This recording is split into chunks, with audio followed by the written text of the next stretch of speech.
আজকে শ্রীহানবাবু অর্থাৎ আমার ছোট্ট ছেলেটার স্কুলের প্রথম দিন। যেহেতু আমরা নবদ্বীপে থাকি, তাই নবদ্বীপেরই বাড়ির কাছাকাছি একটা স্কুলে ওকে ভর্তি করানো হয়েছে। এখন যেহেতু ছোট, সেই জন্য স্কুলটাকেই বেছে নেওয়া হলো। ওর স্কুলের টাইম ছিল সকাল 7:20-তে, আর আমাদের পৌঁছাতে হয়েছিল 7:10-এর মধ্যে। একদিনের মধ্যে তার রুটিন তো পুরো চেঞ্জ হয়ে গেছে। যে ছেলে ওঠে পুরো 8:30-9টায়, সেখানে সে উঠেছে 6:30টায়। স্কুলে যাওয়া মাত্রই সে সকলকে দেখে ভীষণ খুশিতে ছিল। আমরা ওকে দিয়ে কিছুক্ষণের জন্য বাড়িতে এসেছিলাম। 10:30টায় ছুটি হয়েছে। তখন আনতে গিয়ে শুনেছি সে ক্লাসরুমের সমানে কান্না করেছে। শুরুর দিকে ভালোই ছিল, তারপরে একটু মনটা খারাপ করেছে। আসলে বাড়ির সকলকে ছেড়ে তো এতক্ষণ থাকে না। আর আজকে যেমন শ্রীহানবাবুর প্রথম স্কুল, তেমন বাবার বাইকে করে ঘোরাটাও তার প্রথম।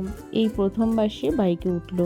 স্কুল থেকে চলে আসার কিছুক্ষণ পরেও তার মনটা কিন্তু সে একই রকম খারাপ ছিল। তাই ওর মন ভালো করতে একটু ঘোরা আর খাওয়া দাওয়া। যেহেতু অনেক সকালে স্কুলে গেছে, যাবার সময়ও কিছু খায়নি, আর টিফিনটাও একই রকম রয়ে গেছে।